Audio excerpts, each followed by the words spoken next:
Hi, Dennis. How are you? Can't hear. Hi, Gene. Hey. Hi, Jonathan.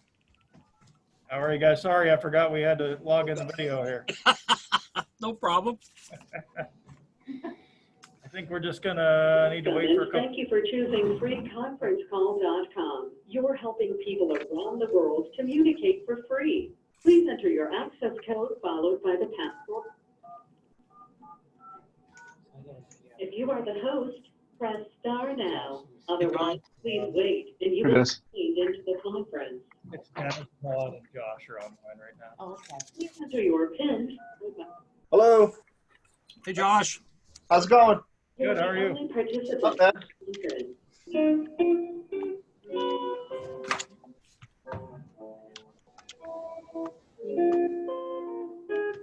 We're having technical issues. One, two, three, four.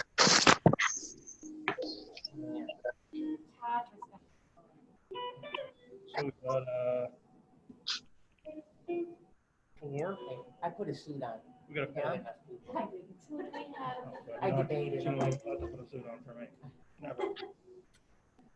I didn't do it for you. It's only the second time. You could have in stopped like off the 5 months I middle put a of suit it. on. March, April, May, June. I'm going into month 5 without I wore a suit once. John, you did a good job getting them. They're excited. I think my reimbursement check was almost $2,000 For what? All the. for stuff. Also, you bought all the flag. I was over there with duct tape. Like hours and hours and I hours. mean, yeah. There are ways to And the make buckets. things safe. Oh my God, the buckets. Buckets for what? So we bought each kid a 5-gallon bucket with a lid to sit on. And we spray painted dots. I spray painted dots down the first and third baseline, 6 feet apart. So we didn't do it for the older kids, but for T-ball and 6, 7, we could say, go sit on your buckets. Great idea. Good idea. It was $2,400 in freaking buckets. Yeah, man, you can't have kids. Like, just we sitting need there 400 all buckets. I'm like, what does No. 400 5-gallon buckets look like? The 9-year-old, and they were like, what are we gonna do on summer? I They know, were no worried. fear. I mean, so they're in lacrosse for a couple of weeks. I say Jen just came back from vacation, so and then she clamped. And I said, Jim's having trouble getting in. right. Oh, he is? So you gotta tell me. She said, when I get really upset, everything's going wrong. She said, Trying to find a link to send him. not an option here, because my job is to make sure it works here. So if there's a reason why it's not working, you gotta tell me. Right. And she said, I'm back, as of July, she said everything was gonna be okay because she and Cody had a schedule worked out, the kids were done with school and, you know, she's got her. I would put that kid in the heart. Since we got down working full-time with the kids, homeschooling. Well, she was, they were out with their little girl, Aunt Annie, they were teaching her how to ride a bike down to Capitol, and they went into Como. He was walking around, so he's cheering on her daughter, and Jack, who's 6 years old, engages him in a full-on conversation about the microphone that he uses for the. I don't know what, I didn't notice his microphone. The 6-year-old kid engages him in a conversation. My kids would That's probably why engage him in a conversation. It Yeah. wouldn't be But- positive. That's why I love this kid, so. he, Well, the alternative is we could be Florida. Jim, Jim's here, okay. I'm turning it up a little bit, Jim. Oh, is he on phone? So we have a quorum now, right? We got 4? Yes. I can't hear Jim. You got booted from Zoom? Try it again, Jim. Try. Oh, hang on. Who's Cootmore's pad? Oh, Cootmore? He went. Oh, okay, Wetmore. Oh, Can't be hi, Kathy. Jim, do you want to try Zoom again? No, I'm okay because I don't have a pad. Oh, we can hear you, okay. Can the folks on the Zoom hear him on the, but that's a separate. Maybe a little bit closer. Yeah. Can you give me the Zoom number again? I'll try it. I have 646-558-8656. That would be preferable. Jim, that would be preferable because the problem, the call-in number is separate from Zoom, so I'm not sure the folks on the computer can hear you. And then what's the Zoom code number? I have 8991. Is that right? Hang on. Somebody's ringing. Oh. Oh, here's Derek. No, I mean, everybody's pissed off at everything being closed, but look at what's happening elsewhere. I know. I mean, there's no good answer. Except, these are a very good answer, and people. All right, Jim, I have a friend in Yeah. Florida. the meeting ID is 829-1384. There's a family of 5. 8534 And what's the dial-in At number? least they're holding hands. is Not a single one of them. 481564.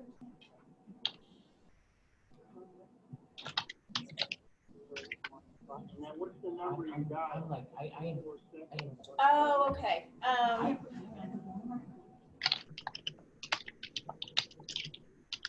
You can't get in It's, unless you have a mask. If you don't have a 646. mask, we will- 5588656. Okay. It's the one thing we can do, Tish. Hello. Yes, who's that talking like that? And he said he walked into the stewards in Amsterdam, and a police officer walks in. He said, how do we expect everybody else to wear a mask if they are?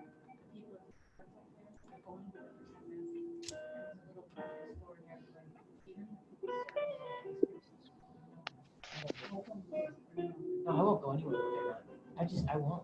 I get upset. We're golfing Friday with Millbrook. We're going to stay for dinner. We found out that they closed the restaurant at 7. So I said, we're going to eat outside, right? He said, oh, no, I need air conditioning. I'm not ready to go. I don't want to take a chance. After Illinois. And Philly, yeah.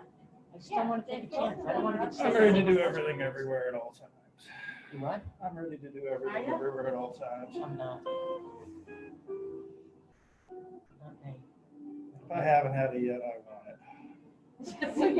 Yeah, who's that Broadway actor who died today? Was 41. I won't give it a chance. You can Everybody's say- gonna get it eventually. No, not necessarily. I'm holding out for the vaccine. I'm waiting. I'm waiting for my next court appearance so I can lick the knob and the Go sit over there, will you? Go sit over there. Stay away from me.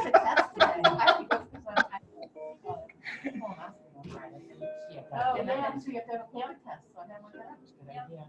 I was down Long Beach. Is that where they do 96 hours and then they test again with the quick strip when you come in? I don't know, they didn't tell me that. They just said they had to do it within 5 days, which is today. Yeah. And, They'll do a quick one on you when you come in.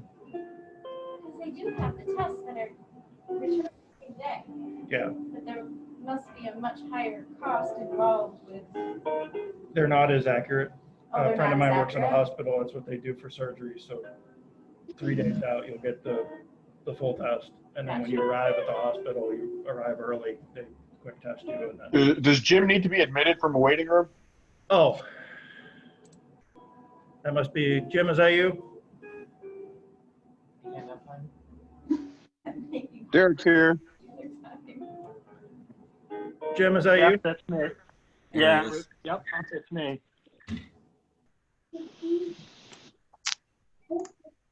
Okay. All right. Can everybody hear everybody? Yep. Yes. Outstanding. Yes. Being recorded, right? Yes. Okay, so, because I did not get this tonight. Yes, it is recording. Yep. So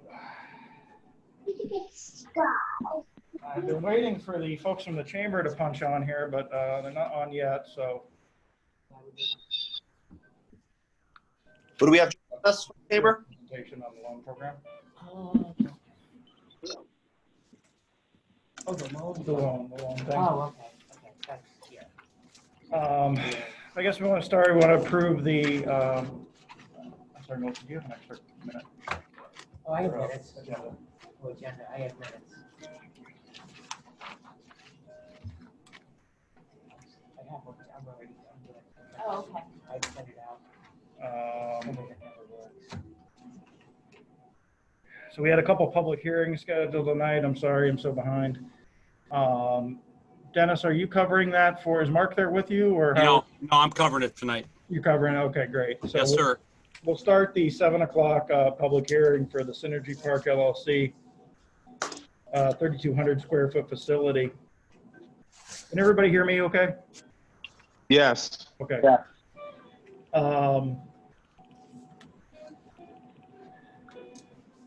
How are we doing this with the, we're just using these minutes for the stenographic record?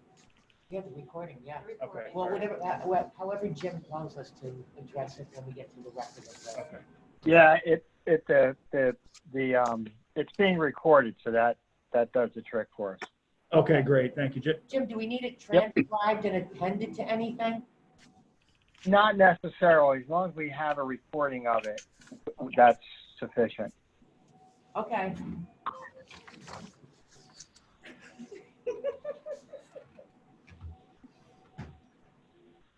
All right, thank you. And Jim, can you just confirm the publication of the Yes, notices for the hearing? absolutely, yes.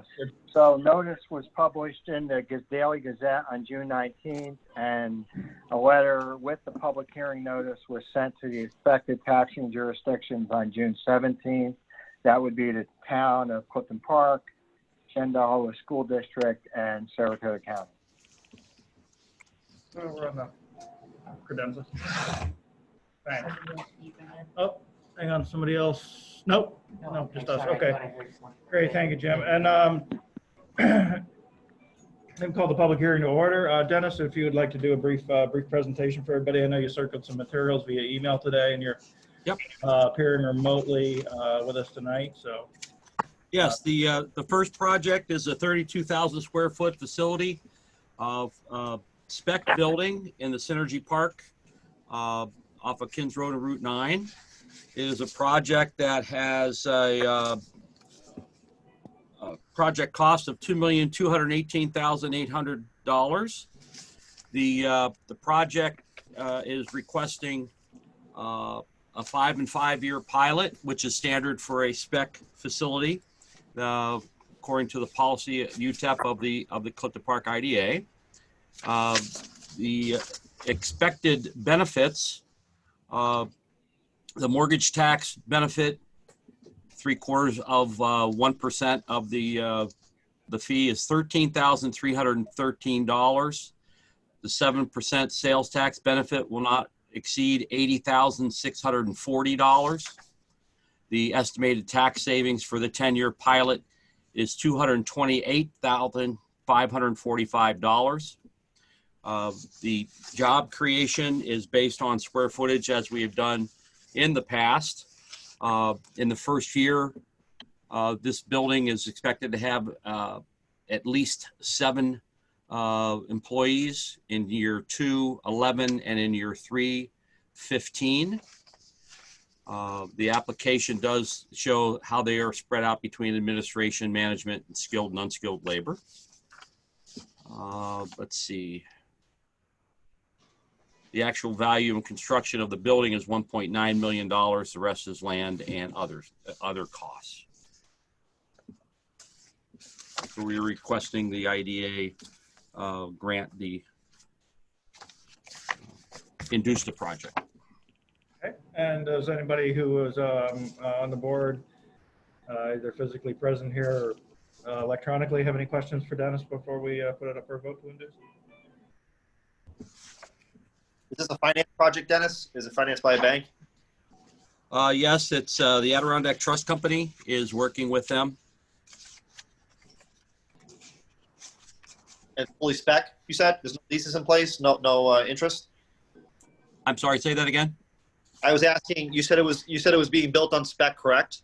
It is being built on spec. The Adirondack Trust is putting the mortgage on it they have a construction loan that they will do at the beginning. and then it'll be, then when they do a closing, they will close with them on a regular mortgage. I see. Is there any interest in leasing up the property at all? Is there any? There have been, yes, we actually have put this project, or these all three buildings into some of the projects that we're working on correctly or right now, and it's amazing the amount of interest there is. So I don't think, again, this typical of the way that we've done this in the past, that Mark's done this in the past, is he starts construction, and by the time he's got it completed, he's got at least half of it leased. We'll see that again, I'm sure. He's going to start with the 32,000 square footer. Yeah. And then his hope is to do the 50. But we've had 2 or 3 different clients for the 100 as well. So we do believe this will come along. Okay, cool. My son. All right, I don't believe there's any members of the public either on the audio conference call in or on the Zoom meeting. So at this point, we will close the public hearing for the 3,200 square foot facility and move into the public hearing on the 50,400 square foot facility, which was scheduled for 7:10 p.m. Okay. Dennis, I assume you're going to do a presentation on that as well. Be glad to do that as well. Materials? The 52,400 square foot facility that we're talking about here is on 8.3 acres. Total project cost is $3,442,800. Make sure that number, yep. And the benefits are as requested and estimated to be mortgage recording tax, no more than $20,657. The 7% sales tax exemption, not to exceed $132,048. The pilot, 10-year pilot, again, a 5 and 5, would estimated tax savings at the end of the 10 years would be $374,252. This project has, being a little bit bigger than the 32,000, job creation, let me just flip that over, will be, the expectation is in the first year will be approximately 14, and in year 2, 22, and year 3, 30.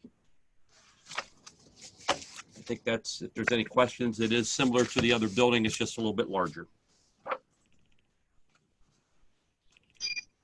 Okay, any questions from anyone on the board for the 50,400 project?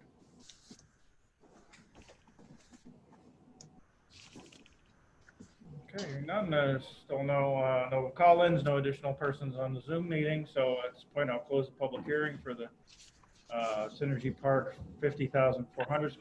Before we close it, I'm sorry, Jim, could you just confirm for us that the required publications were made for this project? I'm sorry. Yes, notice of public hearing was published in the Daily Gazette on June 19th, and a letter was sent to the taxing jurisdictions with a copy of the public hearing notice on June 17th. Great, thank you. At this point, we'll close out that public hearing and move into the now right on time 7:20 public hearing. See what I did there? For the Synergy Tech Park 104,000 square foot facility. Jim, could you please just confirm for us that the publications were made as required for this project? Yes, not surprisingly, the notice of public hearing was published in the Daily Gazette on June 19th, and a letter with a copy of the public hearing notice was sent to the taxing jurisdictions on June 17th. Okay. All right. And Dennis, could you do a brief overview of this project? Absolutely. 104,000 square foot facility on 12.7 acres. The project cost, total cost is $6,697,200. The estimated benefits, mortgage tax not to exceed $40,183. The 7% sales tax exemption not to exceed $262,080. The estimated 10-year pilot, 5 and 5. Total over 10 years is $742,782. Jobs created, the expectation here on the projections are 28 in the first year, 44 in the second year, 60 in year 3. Other than that, I believe that is all the information I have, other than to say the expectation of these job creations is if the whole building is leased, and as a spec building does get built, sometimes there's half a building gets built first and then they move along. So those job creation numbers will float a little bit depending on who is hiring, who has leased the facility at the time and actually taken occupancy. Thank you. Anybody have any questions about this project for Dennis? Okay, and it still appears we have nobody logged in from the public on the Zoom call or on their conference call. So at this juncture, we will close out the public hearing. And I suppose we have 5 minutes before the board meeting kicks off. So if anybody wants to get up, stretch your legs, get a drink, we'll kick off here at 7:30. At the same call in it. Smoke them if you got them, right? If you got them.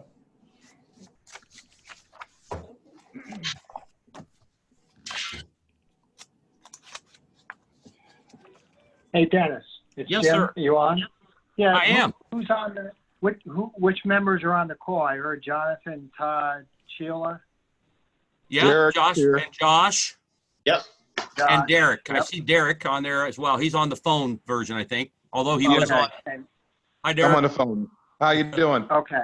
Good, bud. And Kathy's on as well, right? And Kathy Wetmore's on her. Yes. Yep. Sheila is Okay. here in person. So we're missing Dan and. Well, Becky's no longer a member, right? Oh, didn't know that. Yeah, I think we figured that out last time that she had. Is that correct, Gene? What's that? That Becky Dower has resigned? Yes. Yeah, that was a while ago, no? I must have forgotten that. I put her on. That's the all right. record. Yeah. Just making a note. No, Becky. No, Becky. Yeah. No, Becky. All right. So you have a vacancy. Yeah, the only one we're missing then is Dan. Yeah. Like that R word, retire. She retired. Yes, a smart woman. R word. I'll take relocated. No, the problem is if I retire, I'm gonna be an alcoholic. I'm not kidding, when I'm down in Florida, it's like, golf, go out to eat, bike ride, drink. Matt, Let's stop. Drink, we're on bikes. It's okay, yeah, Bear. You gotta be kidding. No, let's get a drink. The opposite for me. I don't drink that much. Hey, Dennis. Yes, sir. And again, I just wanted to make certain that Mark is not looking for any kind of sales tax exemption yet. Is that correct? That's correct. I think Okay. Jim and his attorney and you should be talking about the closing to take place on the original Synergy Park pilot, Right. and then And he. then he'll be ready to pull the trigger after that gets done. But I don't think they're not going to start any construction until at least the late third quarter. Okay. Yeah, they're still doing some roads, and for those of you who may not have heard, they did put the bridge is in. I don't know that you can drive across it yet, but the bridge over the Dwazkill has been assembled, and if you get a chance to go back in there, it's pretty interesting. Oh, Lisa and I left. She's like, should we crack the white? I'm like, yeah. Yeah, so the next time I wake up, pop some Motrin, pop some sodas, make a pot of coffee. By the time they all wake up, I'm fine, right? And then wake up. He says, what do you do to be honest? I said, we played cards for hours. You won. You did try to cheat it about 2 a.m. Hey, Josh, how's business? Not bad. Picking up. Got a few closings this month. Planning on. So, Good. You know, some things are a little scary. We're proceeding with caution, but Oh, sure. you know, particularly the multifamily stuff. So, Yeah. treading lightly in the water a little bit, but I think we'll be okay. Good. That's good to hear. Yeah, I'm pretty optimistic about the market. So I think we just hit a little bit of a lull. I know I'm kind of understating it, but I feel like some media outlets overstate it. So Yeah. I think this thing, and hopefully a few months, be like, what the hell is this all about? But You can sue them. Yeah, we're seeing The new guy. So what? I'll say this in my report. We're starting to see a little bit of a slowdown on some people trying to get their arms around exactly what's going to happen next, yeah, and things that they thought they would be going into in the next couple of months. Looks like they may wait till next year. It's gonna be a- yeah. I mean, some things that we may have been looking conventionally in the past. If there's an avenue to use, a federal arm like the SBA, for their 504-7A program, we'll definitely look at that. The 504 program. Yeah, everything was great. The next year or so, we'll get rid of them. That's in place Not right now. for borrowers to use those programs. So I mean, just on the 504 rates are like in the twos. You can't beat that. Yeah, it's true. Good. I've heard more people in the last 2 weeks ask me what grants are out there than anything else. Really, Yeah. And the answer is not a lot. not a lot. God only knows how many PPP loans I did. Oh man. Oh my God, that was brutal. Oh yeah. Oh, yeah. Yeah, the timing on that stuff had to be crazy. Yeah, it was The a requirement lot. you need with the application.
Hello? I think they're just waiting to get started, Derek. Oh, okay, very good. Yeah, we got just Yeah, oh, 7:30 right here. All There right. you go. Thank you, Derek. So we'll call to order the 7:30 July 6, 2020 board meeting, Clifton Park IDA. I lost my pen. It's an attorney without pen and paper. No, I got one. What's that? So it looks like we have everybody present who was present for our public hearings. And we'll move right into discussion on the 3,200 square foot Synergy Park building we held the public hearing on previously. Does anybody from the board have any additional questions or comments on that project before I ask for a motion on it? No. Hearing none, I'll entertain a motion to vote on the inducement for the 3,200 square foot Synergy Park building. Motion. Who made that? I'm sorry. Josh. Motion by Josh. Is there a second? Second. Sheila. We need to do a roll call vote on this. We do. Who seconded it? I didn't hear that. Sheila did. Sheila. Thank you. She's here in person. Okay. Yeah, roll call with this. The resolution assumes a roll call. Sorry. John, Yes. Josh, Yes. Todd, Yes. Derek, Yes. Sheila, Yes. unanimous. Motion passes. Good job, Gene. All right, we'll move right along to the 50,400 square foot Synergy Park proposed spec building. We held the public hearing on it approximately 7:10 p.m. Tonight. Are there any additional comments or questions from anyone from the board on that project before we vote? No. Okay. All right, hearing none, I'll entertain a motion on the 50,400 square foot proposed spec building. Motion. Josh. Josh, thank you, Josh. Second. Sheila, second. I'm sorry, roll call vote, Gene. John, Aye. Joshua, Yes. Todd, Yes. Derek, Yes. Sheila.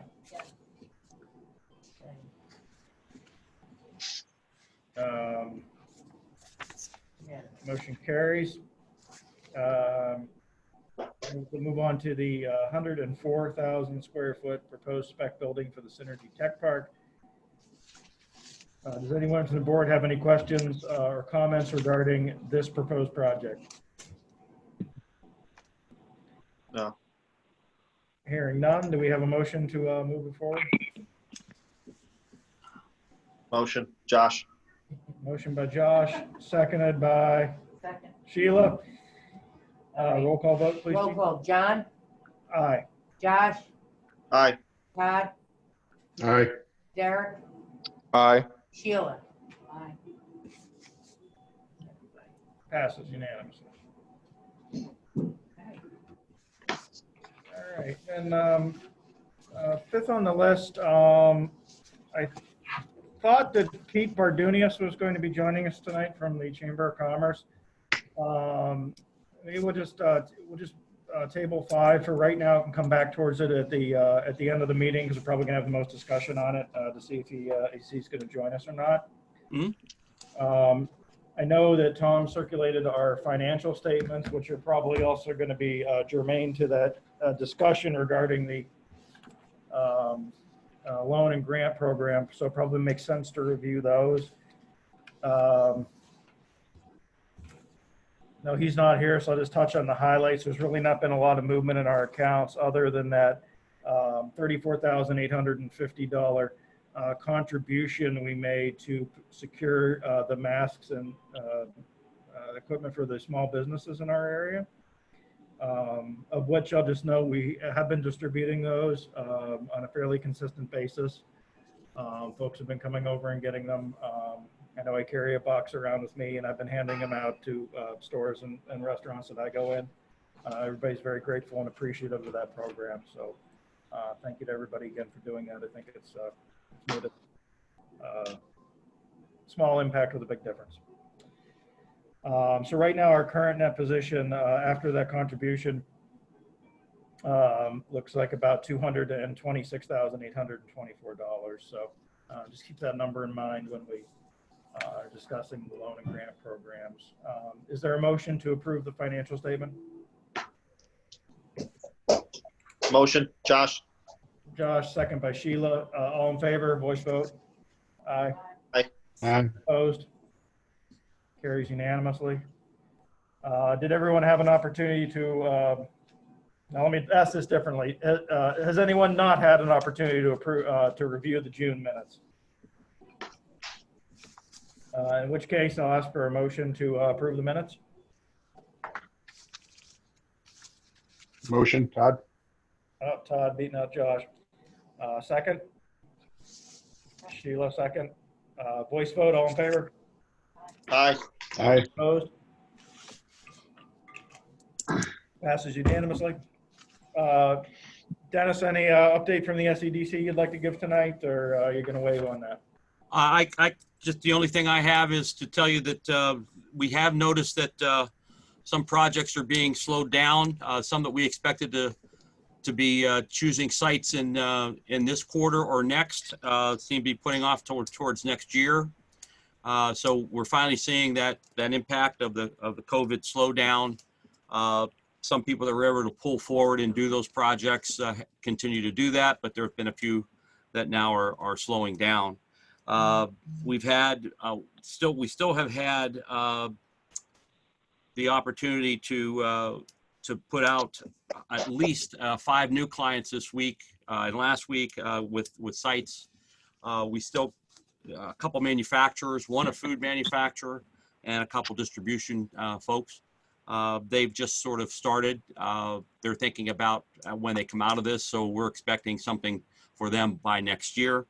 But other than that, things are still moving forward. I have a client that I will be talking with you sometime in the, well, hopefully before September, with a client that's looking at a facility, the old lumber yard that was the Van Patten facility right at 146A and Main Street. Used to be, it's right next to the rail line. It's a 64,000 square foot facility. And there's their client looking, manufacturing client looking at that right now.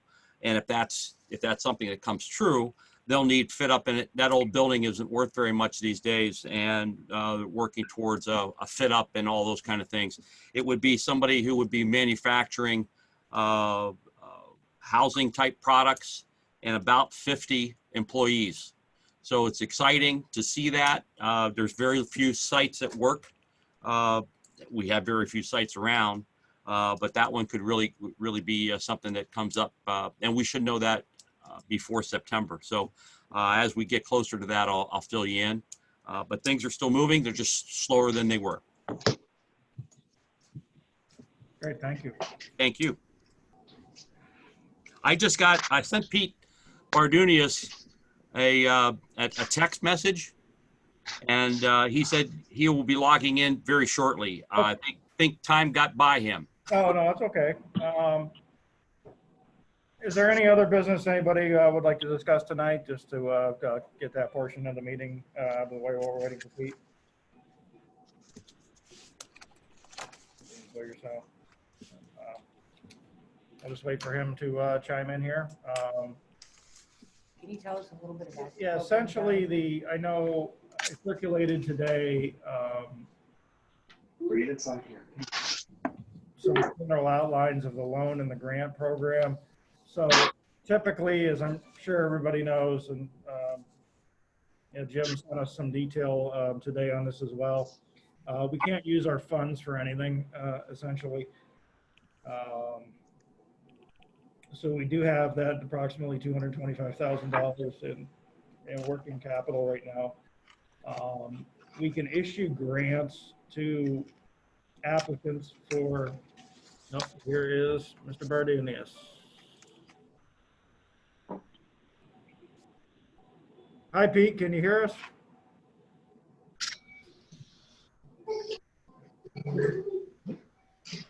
Pete, you there? You're muted. Can unmute you. How's that? That's good, Pete. How are you? Sorry about that. Hey, I apologize. I actually got wrapped up in something with my son, and thank you, Dennis, for the text. That's okay. We're a little late here tonight too. So I was just starting, just give everybody sort of an overview. I know our counsel, Jim Caramucci, sent around an email today to all the board members, sort of summarizing the difference in the grant and the loan program. And then we also got the highlights of the program from the chamber today as well. I was saying there's a $10,000 cap per applicant grant that's available. That grant can only be used to acquire PPE and installing trade fixtures for reopening businesses and containing the spread of COVID-19 to customers and employees.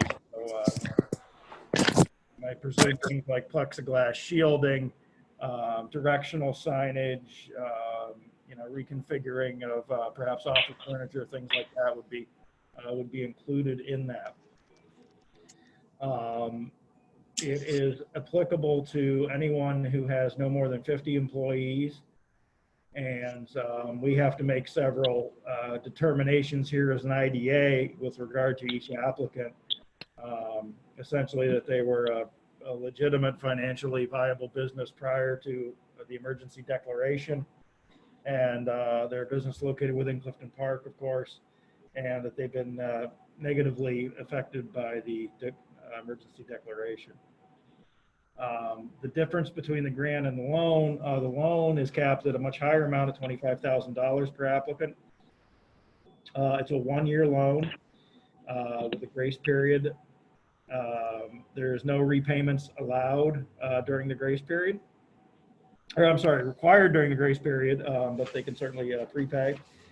I know there seems to be a discrepancy between Jim's research on this and the Chamber's. In that no interest is chargeable on these loans. Jim, can you confirm if that's the case? Yeah, I don't understand what they sent you because we can't charge interest and the maturity can only be a year like plus 60 days. So none of what I'm looking at coincides with what was in the legislation. And if they're proposing something different, we have no way to fund this, to them because we're not authorized to do that. So I just opened this now. I just have no idea what I'm looking at. Yeah, Jim, I think that I didn't have a chance to view this, to go back through it. I think that some of these bullet points from the Chamber may have come out from the initial proposed legislation that was being advocated by the Business Council or the EDC. So I think there might have been some confusion with how it was rolled out, just like every other program has been a little confusing as it goes along. So we will certainly go with your, your interpretation and your research on it. I think the only way that the loan program would probably work from an IDA level is that we need a organization like the Chamber to administer these programs for us, which is what the Chamber had approached us about doing in conjunction with their existing microloan program. With not being able to charge the interest, I'm not sure that the Chamber would be incentivized to do that, because I think this would be a losing proposition for for them on a time basis.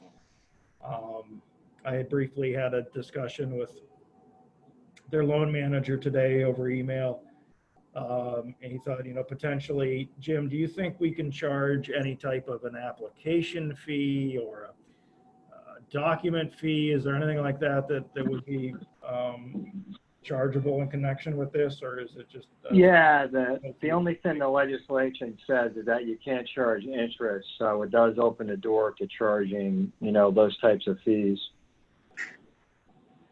So I guess that's all. If we're interested in doing this, those are all things we probably have to work out with the with the Chamber.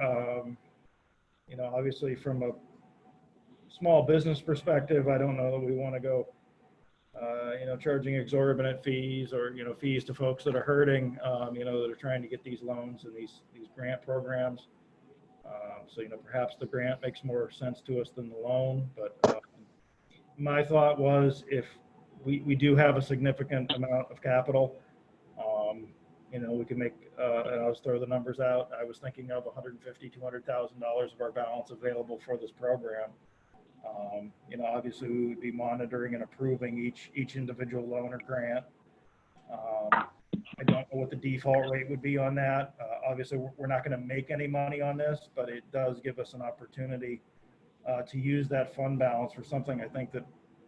Are there limitations on the use of those funds as there are with the grant? Is it limited? The grant's limited to PPP or TPE and. No, I think, Jim, the loans are available for any purpose, right? Because it's a loan. Yeah, there's not the restrictions that apply to the grants. You just have to be able to make the findings that are detailed in my email. or you're supposed to consider those before you approve a loan. Right, so it's the same findings that we'd be making in terms of the grant. And then we can also, obviously consider the, some typical things that a bank would consider, such as creditworthiness and, the actual proposed use of their proceeds. What is this going to go for? How important is this to Clifton Park? How badly have they been impacted? Of course, retaining jobs is an IDA function that will certainly be applicable to this, and whether or not they have other credit sources, or are they overdrawn at this point?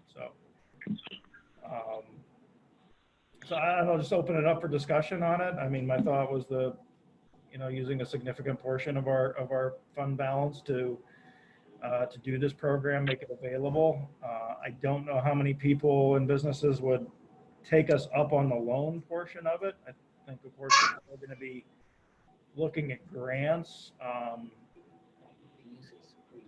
Yeah, I mean, I guess one question I had, Jim, with the grant. So, I mean, pretty much any business I know of has already undertaken the expense of the PPP, and fixture fit up.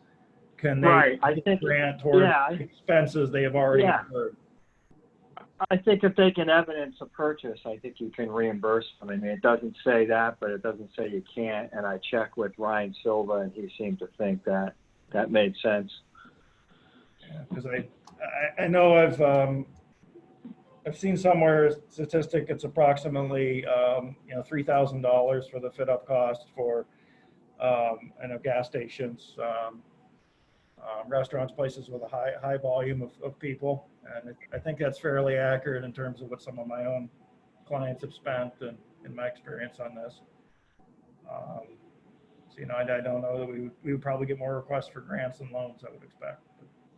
Yeah, and the other problem with the loans is that you're going to have an obligation to get those repaid, and that means you may have to chase some borrowers. Right. Yeah, my question is this being handled by John Scribilla with the chamber? Yes. Okay, so usually he's the one kind of like managing the portfolio, right, and presenting the loans as they arise, or? Correct. Yeah, we would. I think the only way we could possibly do this is to have that assistance from the chamber. I mean, there's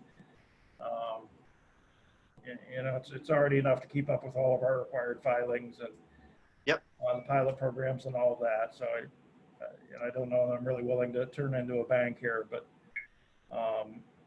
this does dovetail nicely with and I'll let Pete speak a little bit about this, but with the chamber's microloan program. It's my understanding that's an over $25,000 loan that's available for businesses. So this does give some folks that maybe are looking for a smaller amount of money an availability to have access to those funds. So I don't know, Pete, do you want to chime in on anything I've said here and how this is playing out? Sure. And actually, just so you know, I was texting Mark. He may join us. So keep an eye on the waiting room because he may come along. Yeah, Mark's here actually. Yep. Saved by the bell. No. Yeah, so that way, Mark understands these programs a little more than me because one of the things that we've got here is a program that's already available and another one that's in the works. So there's two different programs that are available, a microloan program and something a little bit more substantial that is still being worked through. Hey, Mark, how are you? Hey there, guys. So I'm just about to start talking, and maybe actually it might be best if I hand it over to you. But what John had asked me to explain was the microloan program that's currently available. Yeah. And then, there's obviously the other program that we don't know yet is going to be available, but the one that we're working on. And there was also some questions that they were just reviewing over the issue with the IDA grant versus loan. And there's some questions about how we had talked about some ways that we might, cover the cost of administration. And I guess there was some concerns about that I believe, John, you had talked to our John today about that. Yes, I did just briefly via email. Mark, some things that have come to light just from our council's research here at the IDA, that interest rate is not legally allowed to be charged. So we cannot charge interest on the loans. All right. So it's just so it's a no interest loan. Correct. Okay. Yep. So there's a lot of, I guess, and I think probably a lot of these highlights that John had put together, was early in the legislation or from the proposed legislation. And yeah, as we know, a lot of these things have changed as they've been rolled out. So as the legislation stands now, we can't charge interest on it. And I believe it's a 1-year term on the, 1-year term on the loan. Okay. So it's more, I think, aligned with the one of the SBA disaster loan programs. Okay. So I guess to the real question, as we said when we talked to you like a week or two ago, John, whatever it was, when you wanted to explore the idea, no matter even if it was interest, what the interest rate, we wanted to make it low anyway. It was almost no revenue. So the main reason for us to do it is really just to help you guys. So, whatever the state authority will allow you to do, if there's a way for you to compensate us somehow, just, again, it's probably not going to make up our staff time, but if there was something, that would be great. Like one of the options, I don't know if it's available. So I think some of you or all of you know that the U.S. Department of Commerce, the Economic Development Administration, encouraged us to apply for a large revolving loan fund for the region. And so as we spoke to them, again, we want to make that very attractive to really help companies. So that's going to have a really low interest rate. 1.5% is what we're proposing, which is basically free money. And that'll be between 50,000 and 500,000 you can do. So traditionally with our other loan programs, a business person has to pay closing costs, and a business person has to pay an application fee. And the EDA said that they could cover the closing costs, they could cover the application fee. So if the state will allow you folks for the chamber to say charge a application fee for a person to apply for this loan program, that you folks would pay us to process it, that would maybe at least be some revenue stream. So I guess maybe, John, if you can find out, or we can have, your attorney, or once the state does they're supposed to do a seminar soon, whatever way they allow us, something, we'll make it work.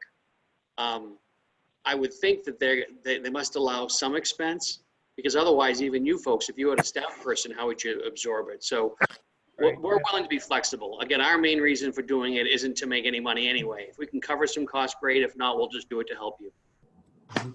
Well, I thought maybe even as part of the program, if we could pay you for, directly as a management fee or a 1099 basis is appropriate, but something similar to that to get it going and off the ground. And yeah, you might be able to do that, because you probably can do that within your current scope of work. And Dennis, you might have a sense on that. Whatever they allow, if that might be the solution. Again, we're real flexible. Yeah, well, one of my concerns, Mark, is I don't want to be whacking cash-strapped businesses with an application fee and a disbursement fee. And no, well, I wasn't suggesting, John, that we would charge the businesses. I was saying we would charge your IDA. Oh, the IDA, I see. Yeah, Okay. Yeah, we don't want to charge businesses anything. Jim, right? what are your thoughts on that, Jim? Jim Carminucci. Yeah, What do you I think missed about that question. I think you can certainly build some kind of fees into the program, whether it's being paid by the IDA to the chamber to administer the loans, or, you could have the borrower pay them. I agree with Jonathan. It probably doesn't make sense in the context of what's been presented. I think the other problem that somebody would have to look at, and maybe somebody at the chamber can weigh in, is how appetizing the loan program is going to be to borrowers if they have to pay it back, roughly within a year. And it's not a lot of money, so maybe that would still be something that businesses would be interested in, but it is something else to consider. I think you're right that I'm not sure how many takers you'll get, because the shocking thing is that PPP program, you know, that's like a grant. And Right. the SBA is not even getting applicants anymore. You know, the program that hopefully we're going to get with the EDA, you know, it's not limited as much, and you can pay it back over 5 years. So you're right. You might not get a lot of takers anyway, but it's probably, at least, if nothing more, it's probably good PR for the town to show you trying to do something to help. We really actually do want to help. Right, right. And I think your point was anybody wasn't able to hear that, and Melissa's point was that it's gonna be very difficult for a small business to repay $25,000 over a 12-month period. You know, which I would tend to agree with. I mean, most people are gonna be looking for grant-based programs rather than, you know, loan programs. I mean, So you probably just need to decide, do you feel, you know, maybe the state is giving you this option because the IDAs have asked for it, but maybe they intentionally made it so it was unattractive enough that nobody would actually use it. I don't know. Yeah. So you well, guys that need could to well be. you guys might That's want to my decide, you know, if Bingo. if you roll it out and people, no one uses it, at the end of the day, will it make you look bad? So it's totally up to you guys. You know, the other program that we hope to get, you know, we're obviously, you know, if you guys want to do any media, you want to use it, you know, all we're going to administer it, but it's really the communities that own it. So it's obviously really up to you guys. You're the one that reached out to us to, you know, inquire about it. And then we have those other micro loans that I think Pete mentioned that, you know, that interest rate isn't as low because, again, they're higher risk from the traditional thing. But I think, you know, once we get past this recession, there's probably more that we should be doing with you folks to make sure businesses know that's available. Sure.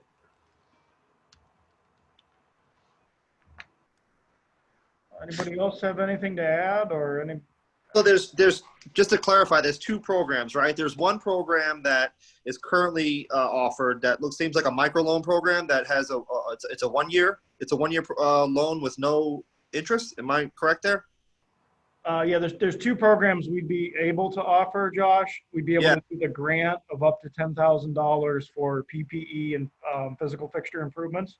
Yeah. And then the second program would be a loan with no percent at $25,000 per applicant, paid back in 1 year at no interest. So that's an amortizing debt. That can't be like a line of credit for $25,000, correct? I don't believe so. Jim, you can chime in on that, but I think it would just be a straight payout, payback. Yeah, I think that seems to be what the intent is. And then there's a talk of another program down the line that it's bigger and you know, it has a longer fixed piece to it, perhaps 5 years. Yeah, that wouldn't be IDA money. That would be federal government money that would be coming into the region. Okay, so that would be a line of credit that you would work with the federal government to back it, and you would then lend it back out to businesses, correct? Correct. That would be like a true revolving loan fund. So the good part for the region is once the federal government gives us an award, yep, we applied for $8 million. We don't know if we're going to get that much. We think we'll get something. When those businesses pay it back, then we can just continue to lend it to the community. Nice. And then for the short term, it has to be COVID related. So it couldn't be to buy a new building or those things.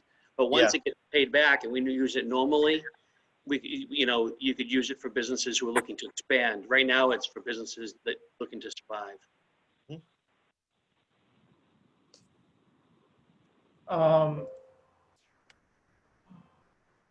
Melissa had a suggestion that perhaps if we move forward with the grant program, we could tier it. Maybe a 1,000 grant cap, 3,000 grant cap, 5,000, 8,000, 10, or some function of that based upon number of employees or type of business or, I don't know, customer density maybe, or, right. And do you guys have the capacity to administer that? Again, we could do it to try to help you, but to be honest with you, that wouldn't be as the loan piece. We have the expertise to do it. We're used to reviewing applications. But if you're just doing like grants for personal protection stuff, do you need us or can you do that on your own? Jim, what do you think the load is for us as far as having to do work on the grant piece? Yeah, I think the grant side is much more straightforward. There's less you have to deal with. There's less you have to determine. I think if you decided to set up a grant program, you could probably get your hands around it and manage it yourself. No, I don't want you to. Is there ongoing? See Melissa's cringing over here behind her mask. Well, we could do it if you wanted us to. I'm just saying that's not something that, we can figure out. Josh, did you have something? I was just saying, is there ongoing monitoring with the grant process once they apply for it and the funds get dispersed? Is that kind of it, or? No, yeah, it's done. The hard thing is there are some subjective findings that you need to make. If you look at my email, that the entity was financially viable prior to the COVID-19 emergency declaration and has been negatively affected by the COVID-19 emergency. So you just have to figure out if you're comfortable being able to make those determinations, or you want to have somebody who's in the business of doing this type of thing make those for you. You'd obviously have to confirm whatever somebody else determines for you, but that's the thing to think about. Well, I think that would be something we could just have the business owner appear at a monthly meeting and make the presentation to us, ask those questions, and. Right. I don't know how you determine if somebody was financially viable or not. 941s, right? The quarterly 941 that they were in business. Well, I think a lot of that viability, as kind of how I read your email and some of the legislation. My sort of gut on it is it's looking at, was this a business that was started up in the last 2 months to maybe take advantage of grant programs, or is it something that's been a 15, 20-year business in town that's been, had an impact? I think that's right. Yeah, I think the determination that a business was negatively impacted is easier, and then you just have to figure out an approach to be able to determine that, an entity was financially viable. Right. I think we could figure that out. Yeah. So I think if you're comfortable with making those determinations, the rest of this is pretty easy. You have some reporting requirements after the fact, but that can be dealt with. And I think once you make the grant, to answer Josh's question, there's really no ongoing monitoring or anything that's required, which also makes it a lot easier than a loan program. We can help get the word out for you guys within the town. That would be great. So is your gut probably do this and not worry about the loan program, just because you might not get takers anyway? I think that's probably where I'm at, seeing the research Jim did today and just hashing it out here. I don't know if anybody else feels strongly differently. I suppose we could roll it out as it's an available thing. I just don't see that having to pay back $2,100 a month that anybody's going to be jumping on board with that with all the other costs. The backlog of rent and everything else is going to be taking precedence over this. But I think especially if we can retroactively reimburse folks for their actual hard expenses. I know for the program that we outlined for the feds, if you guys are looking at it, a window, like in other words, you don't want a business that opened, March 1 or April 1. Right. We had it that you had to be, like whenever it was declared a pandemic, I think it was the second week of March, you had to be in business at least 6 months at that point is what we used. Oh, that would make sense. And I think that's similar to the PPP program. I think was in business past January 15th or something. Yeah, It was a shorter window, but reminds me of the questions we ask for PPP loans. And typically we customer to provide substantiation saying such, or just demonstrating that they were in business by financials or whatnot. And right, or a corporation certificate or a DBA, however they're. What does everyone think about an allocation of a proposed amount of our fund balance in terms of an amount towards, let's just say we do the grant program only. With the understanding that if we put out whatever amount of money, we're not going to get it back, and it's likely all going to be used up if it's a grant program. So, How much demand for that there will be? if you're giving away free money, And people are gonna be reimbursed for money that's already spent, right? it's going to go quick.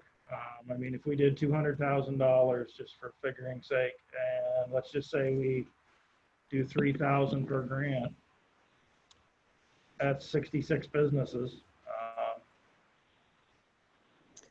Does the state have any requirement on the size of the business, or can you give it to a business no matter their size? By employees, can't be any more than 50, and it can be a not-for-profit or for-profit. Okay.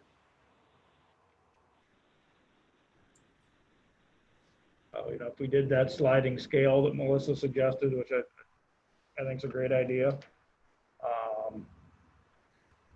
Have people show their actual fit up cost receipts in whatever category they fit under. We can give them the grant for that amount. We'd probably have a couple folks, I imagine, that would be in the top end of the 10,000, and then a lot of people towards the bottom. I might blend at 30 to 40 businesses, maybe. Just in my rough math.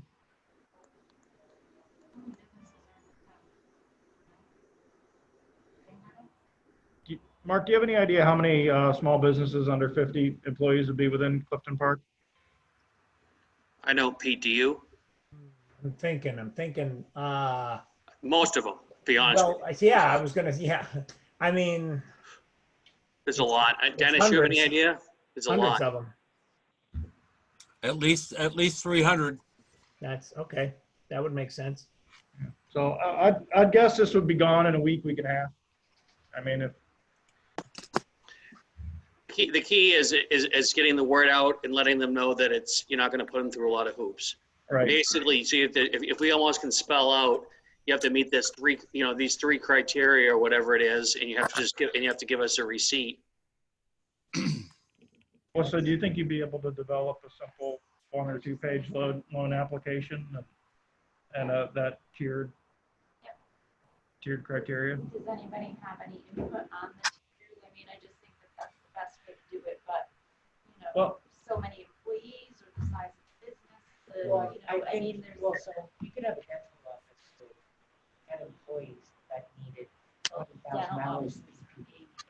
Hey guys, I'm a great believer in not recreating the wheel, and I will tell you that Tompkins County has done something already, and I don't have it with me. It's at my office, but I had printed out some things. They had some very simple sheets that talking about exactly what we're talking about, and Tompkins County IDA had it up on their website, so you could really take a quick look at that. That might be a little bit easier to figure out instead of Instead of looking at just a head count of employees, some business types require far more PPE than others. And, I threw out as an example because my daughter's a hygienist, a dentist's office. They need a lot of PPE. My office needs very little, Yeah. and wipes. So based on head count, I think the type of business and what they need to set up is a factor as well. I would, Nail salons, they're all right. plexiglass and masks. Yeah. I think if we do anything I think we should have 1,000 or less to capture the smallest of markets, and then the 10,000 or less to capture the largest, obviously. Mm-hmm. And then probably just maybe grab 2 other levels within that. I think probably a 3,000 or less makes sense from just what I'm hearing in the community, and maybe 5 or 7,000.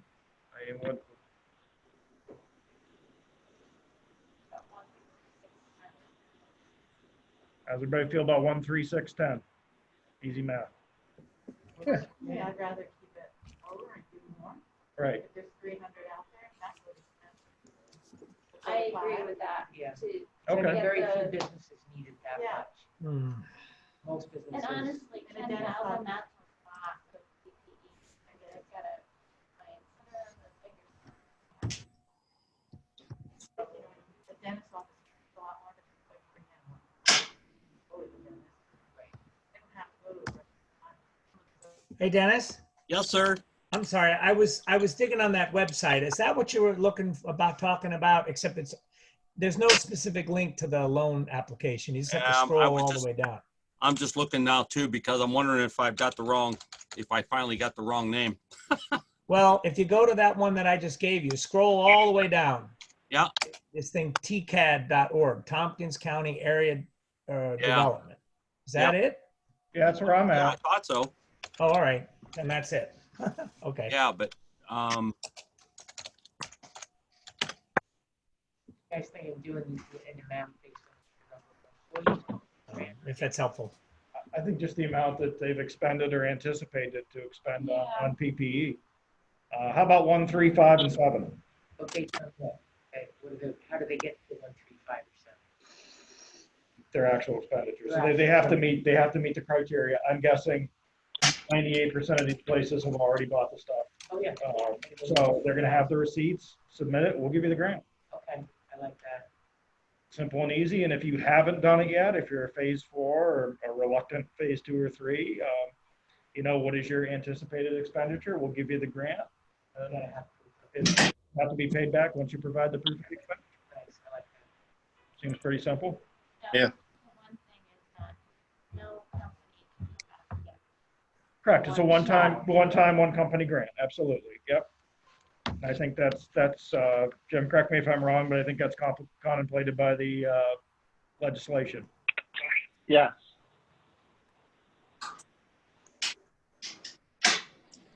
So how does everybody generally feel about doing up to 1,000, up to 3,000, up to 5, up to 7 grant structure? With Melissa preparing a simple one-page application or two-page application where they will list all the criteria that are necessary for us to consider to approve it. Yep. As well as submitting, the proof of their expenditures. And, we can have these submitted and approve them in bulk at our monthly meetings until the funds run out. Or hold a special meeting if we get a front-loaded of applications. And the person is not going to have to come before you, right? Unless you have a question. Otherwise, you're just going to review them.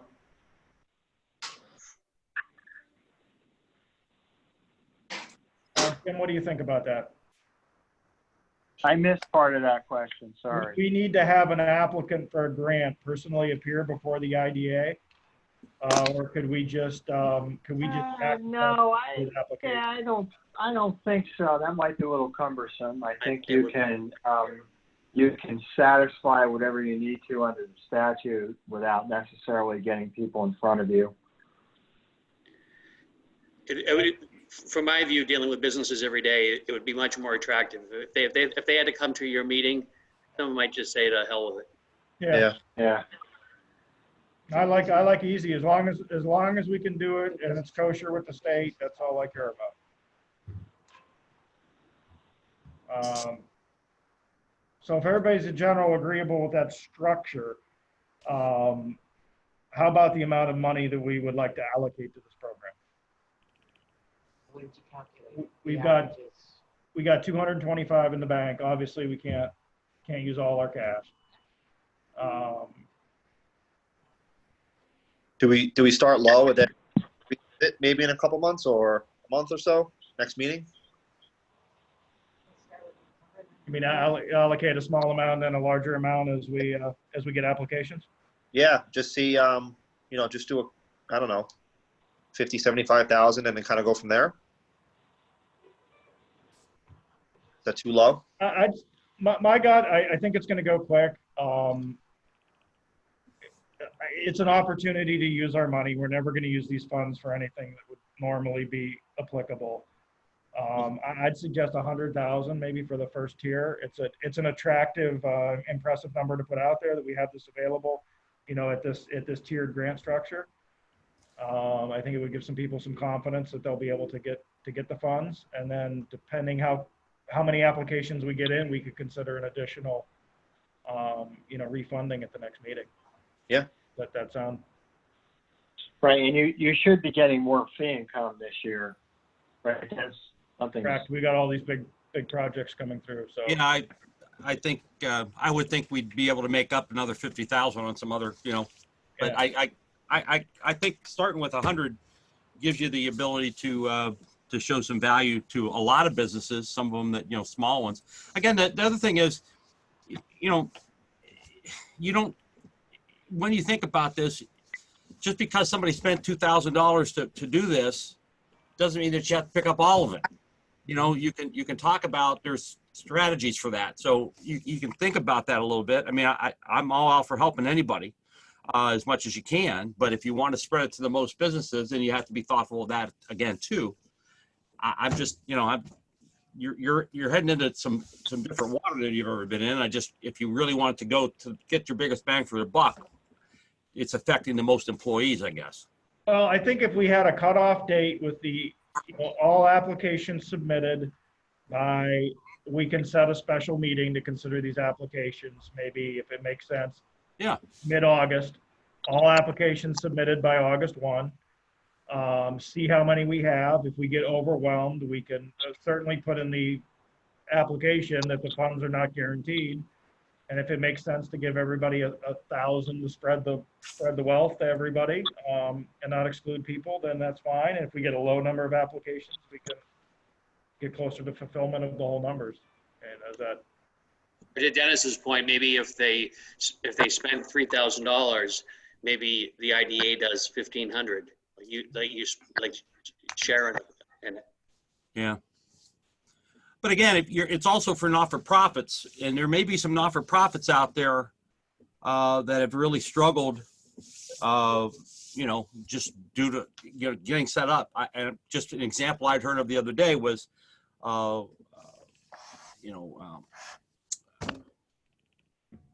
Women's Abuse Center had to spend $5,000 to put up all this all the things that you needed to buy the equipment, buy the cleaner, put up the plexiglass, and then they didn't have any money to buy any toilet paper. That type of thing. So when you think about it, you may see some of those folks too that are employing people, but also giving public services.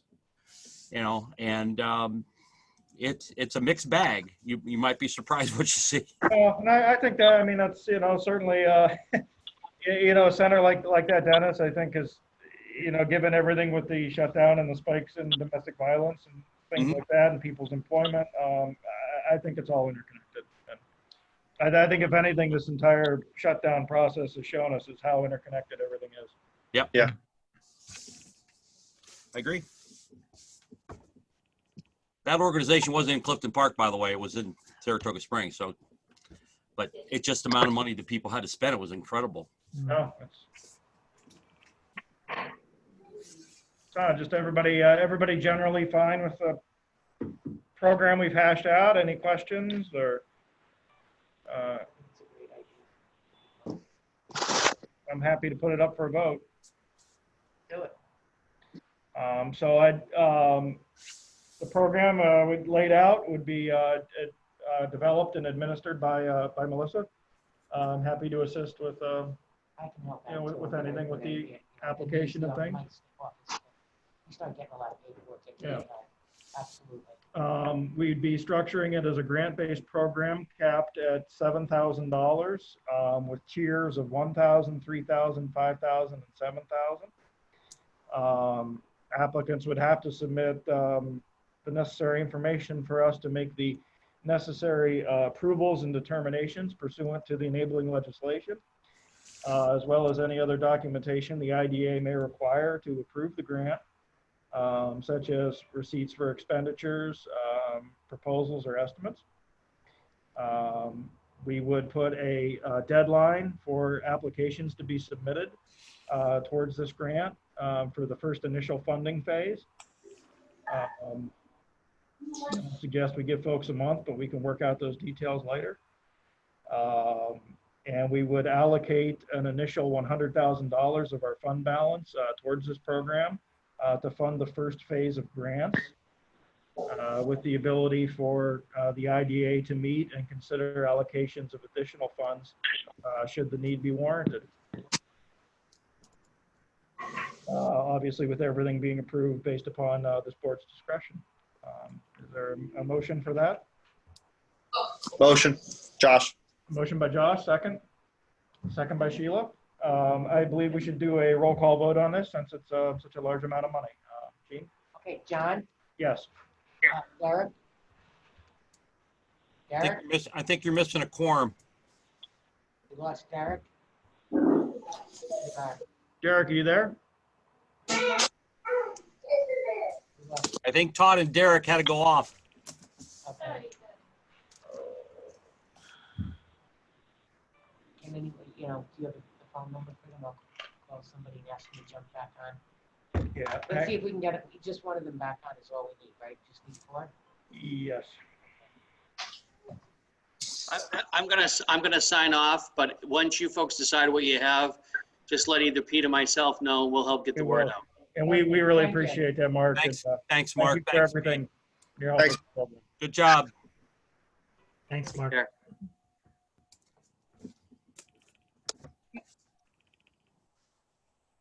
Kathy's not a voting member, right?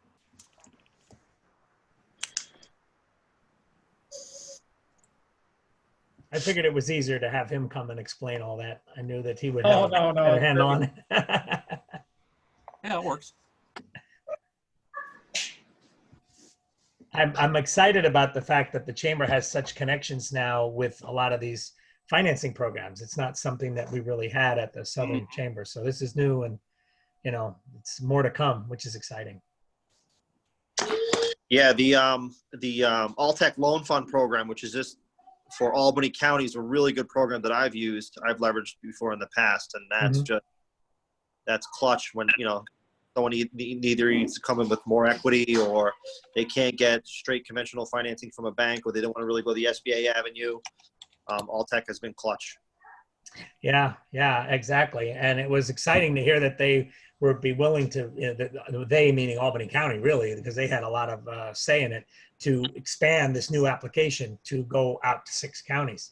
That's good. They didn't have to do that, but apparently, some smart people down there said, hey, well, we could get more money if we think regionally, which is just a really smart idea. So the chamber obviously wanted that, given, that was the whole reason we came together as a regional chamber anyway. So got a chance to put it to the test a little bit. Good. And John Scorbella does a great job down there with the loan programs too. He's a wealth of knowledge and very helpful and easy to get a hold of. And it's just customers love him too. Yeah.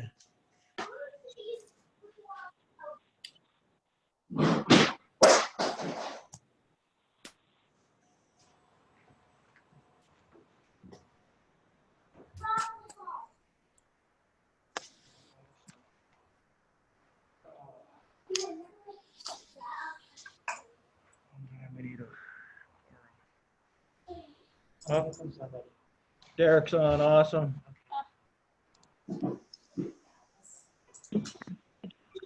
Hey, Derek, thanks for coming back on. We lost you there. All right, we're just gonna do a roll call vote on the. Hey, Derek, you there?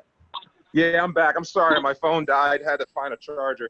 No, that's fine. Derek, I think you probably didn't catch the motion. Just let me run through it again really quickly. Yes.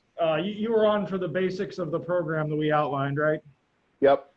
So what we'd be approving is essentially a tiered grant program of 1,000, 3,000, 5,000, 7,000. Melissa will prepare a simplified application that'll comply with anything we need to do and to have to review to make these determinations. Okay. We hold one special meeting to act on all the applications or to send them back for further review. And we'd be initially allocating $100,000 of fund balance. The ability to do more should we need it. So there was a motion made by Josh, I believe, seconded by Sheila, and we're doing a roll call vote. Okay. Aye. Okay, so the roll call, the roll call vote, John, Yes.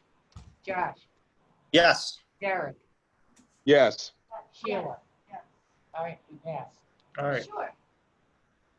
Oh, hang on, Todd's coming on by speaker too, I think. Hi, Todd, you there? Yeah. Are you in favor, Todd? Okay. All right, Todd's back, is in favor. Thank you. It's unanimous. Thank you, everybody. Thank you. Good night. And Nice job, guys. Peter will be in touch as soon as we get that worked out. We try to get the word out hopefully by next week. And get Yes, the word sir. out. Whatever you We'll need, you use let me all of know. our abilities here at the town to push this out and do media and everything on it as well. Okay. Great, thank you, everybody. Thank you. Thanks. Good job. Oh, thank you. Thank Sorry you. about Soon. And I don't believe there's any members of the public either on our call-in or our Zoom meeting here, nor present here tonight in Town Hall. So as such, I'll ask for a motion to adjourn unless anybody has anything further. Motion. Josh, I think, or Josh, motion, a second. Second. All in favor? Aye. Any Aye. opposed? All right, thank you all very much for your long meeting tonight, working that through. I think we've made a big difference tonight, so thank you. Thank you. Have a good night. Bye-bye. Thank you. That's starting another phrase. Yes.